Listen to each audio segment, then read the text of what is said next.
Welcome to another In Wheel Time podcast, a 30-minute mini version of the In Wheel Time car show that airs live every Saturday morning, 8 to 11 a.m. Central. Fuel.com. It's the In Wheel Time car talk show. Ahead, we are going to have with us today. You bet. The wrong sheet. I don't know. We can tell you who it is. Welcome to the award-winning In Wheel Time car talk show. The Lilienthals are back with harrowing stories from the Winter Alcan 5000 and where they placed among the Where they finished. Spit it where out. they placed among their competitors. I had it written down right. I just screwed it up. I thought maybe Mike wrote It's it for probably you. that donut that I'm all Could've been wired that up. donut. Got the on. sugar, yeah. Sugar. You'll hear my thoughts on driving the new 2024 Lexus LX600 Luxo Mobile. Pricing and particulars coming your way, and Mr. Mars has this week's events calendar just ahead on the In Wheel Time Car Talk Show. Today's show sponsored by the Houston Mecum Auction, starting next Thursday, You bet. April 4th through the 6th at NRG Center. Howdy along with Mike out of this world, Mars. We always need more Jeff Zeke, and I'm Don Armstrong. Glad you could join us today. And look who's back from their big trip up north. Andy and Mercedes Lilienthal. Yay. How y'all doing out there? Good. Hello. Great to be here again. Yes, it's good to have you. Let me ask you this. How did it go to the Alcan 5000? I went really well. We ended up actually winning our class. Thank you. Yeah. Yeah. But you still got your coats on, so you I must have know. got really, really cold up there. Haven't thawed out yet. We almost were going to wear our hats and our down parkas just because, but Just go, yeah. Okay, so let's, for those that don't know, let's explain to everybody what the Alcan 5000 rally is. Yeah, it's a 5,000-mile time-speed distance rally, a road rally that starts just outside of Seattle, Washington. And this year's route took us up to Yellowknife in the Northwest Territories, cut over to Whitehorse in the Yukon, took us up to Fairbanks. We drove all the way up to Coldfoot, which is halfway to Prudhoe Bay on the Arctic Ocean, then that finished part was optional. down to Valdez, Alaska, and then finished in Anchorage in time for the Iditarod. All in 10 days. My God. Wow. Was there any sleep to be had by anybody? Yeah, about that much. Yeah, I mean, so I will say this year we were mid-pack in terms of our number. So you start out on your number. So in other words, each morning, let's say the first car out's at 8 o'clock. So if you're car 1, you're out at 8:01. Well, we were car 15, so we're out at 8:15. So we generally get in a little earlier than when we were car 39, say, in 2020. Right. And we might want to talk about what a time speed distance rally is or a TSD rally is, because people might think of stage rally. Yeah, it's basically it's precision driving. It's accuracy. It's not how fast you get there. It's how accurately you get there. So like golf, With the it's you want a score of 0. So if you go through a checkpoint early or late, you're penalized. So being accuracy in the driving, that means Mercedes did all the driving. I did all, yeah. She did. Listen, I was a driver. I did all the navigating. Trust me, the navigator has all the work. The driver just, steers and accelerates and brakes. So, On ice and snow, though. So Yeah. I mean, he had a challenging enough time as it was. yeah. And the joke, of course, is that the navigators always know where we're going, and the drivers all at practice were like, "Where are we going?" I don't know. And the Yeah, navigators all know. If this is my map, if you can kind of see, probably not because the screen, you never know, but this is my map. So we ran what is called the SOP class, or the seat of pants class, which basically means we have a stock odometer. We are in this rally organization, we're allowed a GPS odometer. I always went to the 100th, and that basically was it. And I had a child's calculator. It's like bright lime green. It's huge. So if I'm bouncing around the road, I can just hit it, and I'm not going to be accidentally hitting like a 3 if I wanted to hit a 2 or something like that. And that's how I rolled. I didn't have any fancy computers or rally apps running while I was competing. So that's how we competed. And so when I told Andy left, he really needed to turn left, because if it was in 0.28 miles, we really had to catch it. So it's a lot of things going on at the same time. What kind of vehicle did you guys drive this in? We did it in a 2024 Ineos Grenadier. That's a brand new company and a brand new vehicle. How'd it do? It did really well. The funny thing is we picked it up with like 87 miles on the odometer. We drove it to Seattle, so it had about 287 miles on the odometer. And everyone was like, "Oh, how do you like it?" I'm like, "I'll let you know in 5,000 miles." So because we literally just got it. So it took some getting used to. I mean, like any vehicle would.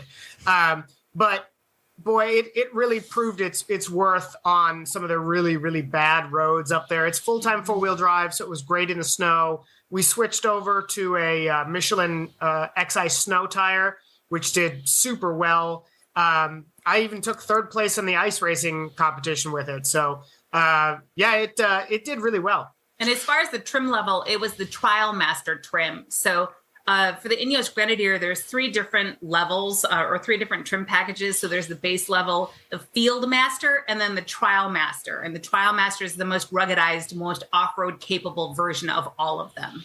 What's the MSRP for that? Just around 80. About 80 USD. Starts at about 80. Ours had some options on it, like the optional rock sliders, the rear ladder, a winch, roof rack, and a light bar, a couple other things. So ours was probably closer to 85, 88,000. How many days does the rally go? It goes 10 days of competition. 2 of those are what they call sort of optional days, where you can either go do something. It's called an extreme control that will allow you not to have points added. So one of the days, for instance, you can go to Coldfoot, Alaska, which is a 500-mile round trip from Fairbanks, and then to get fuel and see the Arctic Circle, which is, we were probably one of the first Grenadiers, if not the first Grenadier, to get to the Arctic Circle. One of 2 in the United States. So, but yeah, it's 10 days, so it's intense. You have a competition in the morning, and then up to a 650-mile drive day. And there might be another one at the end of the day. Wow. Right. And then the other extreme control was we ended up doing both of them. We had ice racing, as Andy had alluded to, on the ice slaloms on Great Slave Lake of all places, where that was held. And then in the afternoon, we did both optional extreme controls, where one of them was an ice road called Dutta Loop, which is just outside of Yellowknife to get back into Yellowknife, but then also a long haul road to get to the start of another ice road called the Ingram Trail, which that might sound familiar with some folks because the Ingram Trail is where Ice Road Truckers is filmed. Yeah. So that was pretty neat. Well, we're rolling the pictures that you sent Mike while you're talking. So those are very, very cool pictures. How many other vehicles were competing in the entire event?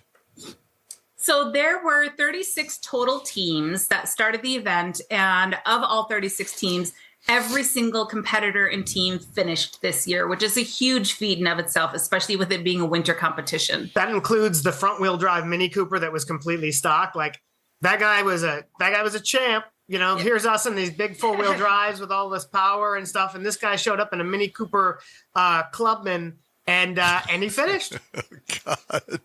Hats off to everybody. Yeah, and what insane asylum did he come from? A repeat one, because I think he took that Mini or another Mini, the last previous one, or was it the summer or winter? It was the 2020 one. It was winter, another winter one. And we were told by the Rally Master that 2020 was one of the worst snow years ever. And actually, the gentleman in the Mini Cooper in 2020 had so much snow packed up in his sort of his transmission tunnel area, if you will, that he ended up getting, it was the shift linkage. It was a manual transmission. Wow. It was so packed in there, he couldn't get out of certain gears. So he had to bring it into town and defrost it before keep going. But you get all kinds. I mean, there was another one, a 73 Capri with a 302 swapped in it, rally preps and all this stuff. And they won in 2020. But they were back again for 2024. And I think they came in second or third. That was Russ and Garth. They're local to the Portland, the Pacific Northwest area. And very experienced. Yeah, they're very experienced. Did you get any time in a hotel room? Oh, yes. Yeah. Each night where we have accommodations at a hotel, motel, Holiday Inn or something. Holiday Inn? Where were you sleeping? Yeah. I thought maybe maybe he was dreaming of a Holiday Inn, but but yeah, some of the hotels are nicer than others. A lot of them have gotten better over the years. Yes. So that's good. And again, being mid-pack and having a little bit more power, we were able to get in early enough to get dinner almost every single night, which is fantastic. Not something that happened in 2020. So we might want to tell them what we were driving in 2020. Well, we were driving our Mitsubishi Pajero, which was very slow and didn't do much more than 65 miles an hour. The Ineos had plenty of power, and we could certainly cruise along nicely. And as he glosses over the fact that it was a Pajero, let me just rewind it for a couple seconds. A Pajero, ours is a 1991 Mitsubishi right-hand drive diesel Pajero, and it was in the Arctic in the winter when we competed in 2020. So that might be able to tell you a little bit about that and how slow it might be. And I think it was 100 horsepower when it was brand new in 91. So yeah, we lost a drag race to a glacier in it once. How did you guys get the Grenadier? Did they come to you and say, hey, do this? Yeah, that's an interesting question. So I actually talked to Ineos right when they very first brought the hand-built #1 prototype to, actually it was Houston a couple years ago. They trucked it over, they shipped it over, and I flew down there, met the team, the beginning of the team, and at that time it was just a shell, literally a shell and a steering wheel and some sort of a seat and a bunch of wires in the inside in a roll cage. Since then, I kept in tune with the manufacturer. I went over to France to off-road some of their PTO2 prototypes. Then I flew to Scotland. And again, as a journalist, I was writing a bunch of articles and on podcasts and things during this time. And last year, in 2023 in Scotland, I drove the European diesel and petrol specs in Scotland off-road and on-road for their global launch. During that time, we approached them and said, hey, you guys have, they tout 1.1 million miles of severe duty testing. So we said, you know what? How about 10,000? How about 5,000 more? How about 5,000 more miles in a competitive fashion in the new, in the new, I'm sorry, well, not the New World, but I mean, a North American Arctic. And they said yes. See what they say, yeah, and see what they say. Well, I mean, that doesn't surprise me. And considering y'all's experience and journalism and prowess on the track and off-road, I would say, yeah, let's get the thing over there to these guys and let them do their thing. So where is the car now? It's currently at Ron Tonkin Gran Turismo, which is the Ineos dealer for the Portland metro area. And it's on display on the showroom floor last we heard. So I hope they didn't wash it. No. So they actually asked us not to wash it because it's on display. We may do a presentation for some local Ineos owners. Soon. And they said, don't wash it. So we even told the folks at Alaska Auto Transport, who they usually want the vehicle washed so they can see if there's any imperfections so they don't get, and we told them, like, we don't want to wash it. And they're like, that's fine. So yeah, no, it's good and dirty. Yeah, they made exception for it. I mean, they took over 100 and some photos. Yeah. So just because they're very careful with shipping. Sure. Yeah, it arrived with all 3 cracks in the windshield and everything. So. Well, that's understandable. I mean, with what you guys put that thing through, I can certainly understand that. Are you ready to make your personal appearance with the vehicle in the dealership showroom? Oh yeah, absolutely. We definitely are. We'll probably share some photos and some video and some stories of the road and just talk about how well it did and how we didn't freeze to death, which is always good. Yeah. I want to know if he pulled any shenanigans like, hey, go check that tire, and as he's getting out, you drive off. Yeah. Anything like that? Kind of, but no, Andy just finished, we've got a YouTube channel via our automotive brand called Crankshaft Culture. And via Crankshaft Culture on YouTube, Andy just finished loading the last video short that we have. When we were competing as a navigator, I do have a little bit of time to create some social media content. So I was posting daily reels and daily updates that were pretty extensive on Instagram. And then I flooded out to all the different social channels via Crankshaft Culture. So he posted all the day-by-day happenings video-wise. So if you are interested just to get a visual snapshot of all the videos, check them out on YouTube. They're quite entertaining. And what do we look up? Crankshaft Culture? Yes. Yeah, go to YouTube and just look up Crankshaft culture. Gotcha. Okay. I want to know, at the end of the event, did y'all have a big party? Sort of. Yeah. We, it was, so we finished in Anchorage, stayed at the hotel Captain Cook, which is a very nice establishment in Anchorage. It was all valet parking, which nobody really knew. So there was no parking lot. So that was interesting, trying to offload all of our gear. Tons of gear. And there was an award ceremony, and it was at a very nice part of the hotel. Yes. So it was good to have taken, gotten first place in our class of 17 vehicles, which again was the largest of the classes because there were 36 total teams. Well, and to see everybody finally in one spot, I think everybody was just so deliriously tired.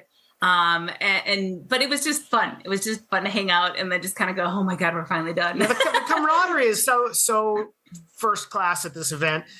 The unfortunate part is there's just not enough time to really hang around with people. So, at the end of the event, you can a little bit and so on. But yeah. Man, it sounds like tons of fun. So have you got it lined up to do again next year? We have. We've already signed up. So they're doing it a little bit different every now and then. They kind of need a catch-up year. So it's usually every 2 years, kind of like the Olympics, and it alternates summer and winter. So they're actually going to do a 2025 summer rally and then a 2026 summer rally to catch up, keep the schedule on check. So there's going to be 2 summer rallies, and we already put our name in for 2025. So. And who we partner with? Not sure yet. Stay tuned. We don't know. So hey, it may be the in-wheel time team. You don't know. Yeah, there you go. Mike will help you drive. Yeah, and I will tell you this: that if we joined you, you would not make it past the 200-mile mark. There's no doubt about that. No. First stop at Buc-ee's and it's over with. Yeah. We carry too much gear. We'd weigh you down. If you think you got gear, you ought to see us when we move. Yeah. Well, when we do a remote broadcast, and then you got to stop and pee. So now, what's next for you guys outside of the rally stuff? Are you actually still employed, Andy?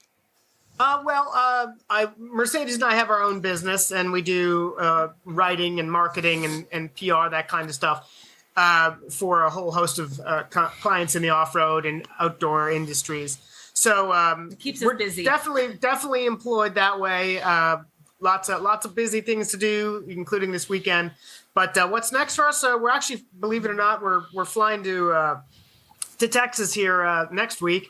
Going to be out in East Texas for a little while during the eclipse. And then we head up to Wisconsin for a few days for a family visit. And then we're, believe it or not, driving back from Wisconsin to Oregon. And then we've got a few things going on this summer that I think you guys will be probably pretty interested in. But we're sort of sitting on that one right now. We got to tease them. I want to know about this Wisconsin connection. Oh, family. Who's? Yeah, we have family in Wisconsin. Both of you? Yes. Where? Central Wisconsin. Her mom is in Central Wisconsin, and my mom and uncle are in Western Wisconsin. Mm-hmm. How'll be? Don's from Wisconsin. Yeah, I didn't know that. I'm from Wisconsin too. Oh, cool. Whereabouts? I'm right outside of Milwaukee, a little town called Waukesha. I worked in Waukesha at Kalmbach Publishing for over 5 years, my first job out of college. So. Well, my dad used to work for a Waukesha Motor Company. Oh my gosh, yeah. What a small world. It is, isn't it? Well, so we'll have to catch up sometime. Yeah. Well, I would say that we would meet you for your eclipse buzz, but I'll pass on that. I'm actually working that day, but next time you're in Texas, we must get together. For sure. Yeah, we're going to be on the eastern side this time. Yep. Well, otherwise we would. Okay. Well, very good. Well, it's great to hear the stories. We love it, and glad y'all made it back safely. Busy couple there, and we love you guys, and stay in touch with us. Appreciate you having us on. Thanks a lot. Thank you you. Bet. Thank you. As always. You bet. Crankshaft culture. Yep. Some fantastic pictures they had. Andy and Mercedes Lilienthal. Really cool. Yeah, no doubt. All right, we're going to take a quick break. In-Wheel Time Car Talk Show is available 24/7 through the iHeartRadio app. Just look for In-Wheel Time Car Talk. We also video stream our 3-hour weekly show on Facebook, YouTube, and InWheelTime.com and podcasts from your favorite podcast provider. The In-Wheel Time Car Talk Show continues right after this quick break. Pro-Am Auto Accessories has been serving Houston's auto enthusiasts since 1984, providing world-class products for sports cars, European sedans, and American muscle. Pro-Am is known as the place to go to find exclusive and hard-to-find parts and accessories. Pro-Am is one of the very first distributors in the USA for brands such as Recaro, Redline, Momo, Corbo, and Simpson. Located in the heart of Houston's premier retail and service corridor, the Galleria area, Pro-Am's walk-in storefront includes an 8,000-square-foot warehouse, showroom, and installation bays. Pro-Am not only sells parts and accessories, but also offers installation and service. Pro-Am is now reaching a worldwide audience through Pro-Am.com, taking its local reputation to the rest of the world. At Pro-Am Auto, you'll be dealing with a small group of professionals who truly want to help you with your automotive needs. If you don't see what you're looking for on the website, call and Pro-Am will lend you a hand. Pro-Am Auto, 6125 Richmond at Green Ridge in Houston's Galleria area. Call them at 713-781-7755. Want to feel good about something special you did for someone special? In Wheel Time and the original Lupi Tortilla group of Tex-Mex restaurants have joined together to help a very worthy cause, God's Garage, a Christian-based 501c3 charity. We know there are lots of places and organizations out there where you can donate a car, truck, or SUV, but we're asking you, our car enthusiast family, to consider donating to God's Garage. Visit godsgarage.org and learn about its mission, the women that have been helped, how each one is screened, and about their Restore You program. A car donation is an easy way to make a difference in the lives of others. God's Garage needs good operating vehicles, but will take all types in working and non-working condition. Make your heart and soul feel good by donating your gently used vehicle and help support single mothers, widows, and wives of deployed military at godsgarage.org. Mecum Auctions, the world's largest collector car auction company, returns to Houston, Texas, April 4th through the 6th at NRG Center, featuring 1,000 muscle cars, Corvettes, trucks, customs, and more. Broadcast on Motor Trend TV and streaming live on Max. From avid collectors to those new to the Mecum experience, we welcome everyone. Register to bid now at mecum.com. Welcome back to the In Wheel Time Car Talk Show. Time now for this hour's car review. I got to drive the 2023 Lexus LX600. Why 23, Don? Well, they're a little behind in getting the 24 models into the press fleet. So there, not much has changed.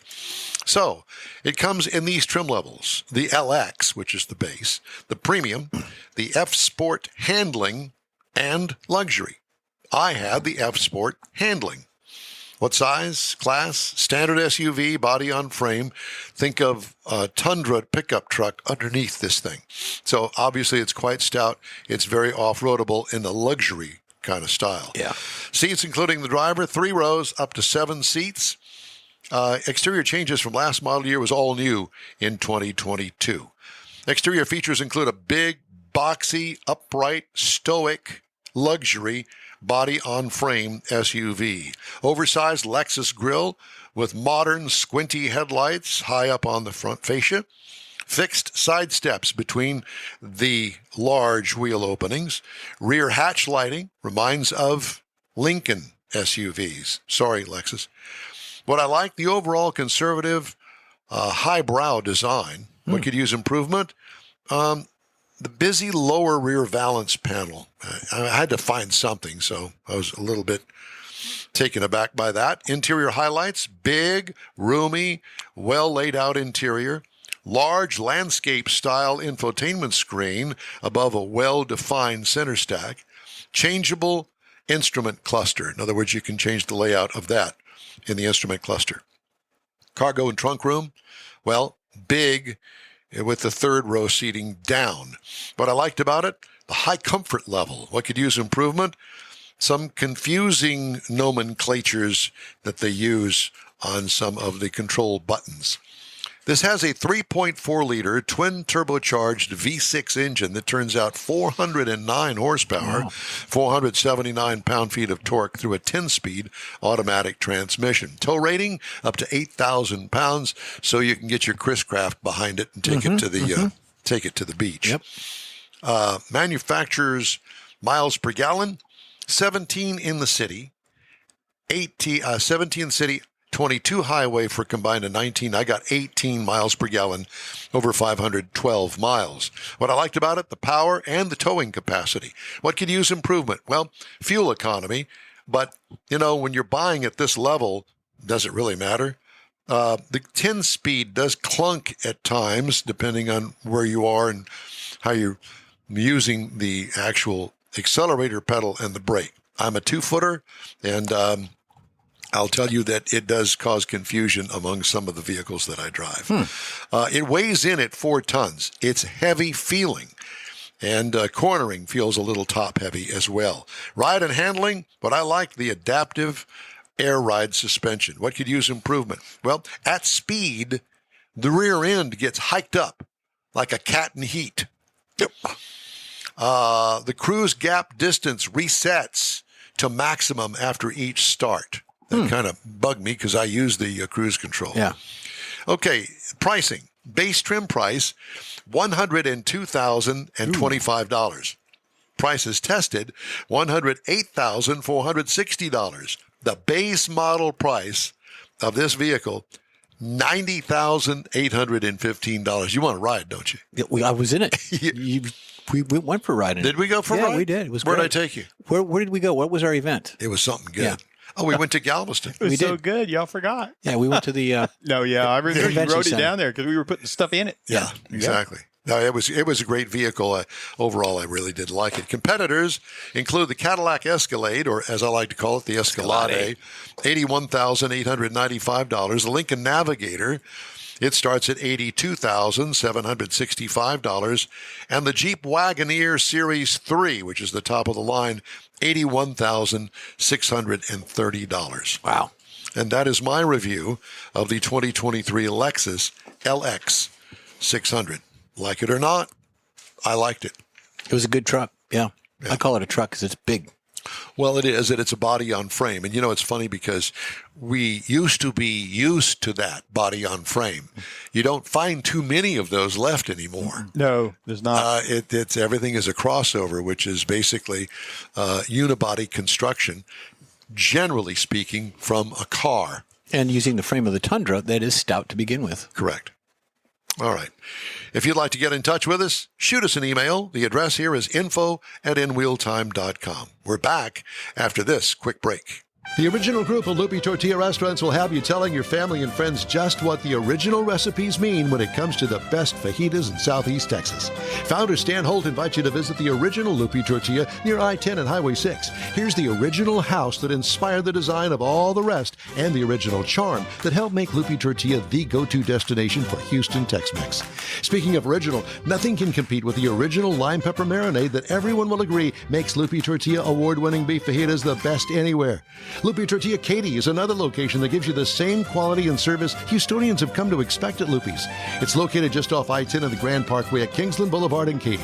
Find yourself in Aggieland? Head to the Lupi Tortilla in College Station, located just around the corner from Kyle Field. It's a great place to enjoy those famous frozen margaritas before or after the game. Headed east to Louisiana, stop in at the Lupi Tortilla in Beaumont. It too's on I-10. You can't miss it. The original group of Lupi Tortilla restaurants invites you in for the best Tex-Mex anywhere. You own a car you love. Well, why not let Gulf Coast Auto Shield protect it? Houstonian John Gray invites you to his state-of-the-art facility to introduce you to his specialist team of auto enthusiasts. We promise you'll be impressed. Whether you're looking to massage your original paint to a like-new appearance, apply a ceramic coating, install a paint protection film, nano-ceramic window tint, or new windshield protection called ExoShield, Gulf Coast Auto Shield is where Houston's car people go. Curbed your wheels? Instead of buying new, why not have them repaired? How about a professionally installed radar detector? Gulf Coast Auto Shield does that too. Get a peek inside the shop and look at the services offered by getting online and heading to gcautoshield.com. Better yet, stop by their facility at 11275 South Sam Houston Tollway, just south of the Southwest Freeway, and get a personal tour. Gulf Coast Auto Shield is your place to go for all things exterior. Call them today, 832-930-5655 or gcautoshield.com. That's it for this podcast episode of the In Wheel Time Car Show. I'm Don Armstrong, inviting you to join us for our live show every Saturday morning, 8 to 11 a.m. Central on Facebook, YouTube, Twitch, and our InWheelTime.com website. Podcasts are available on Apple Podcast, Spotify, Stitcher, iHeart Podcast, Podcast Addict, TuneIn, Pandora, and Amazon Music. Keep listening, and we'll see you soon.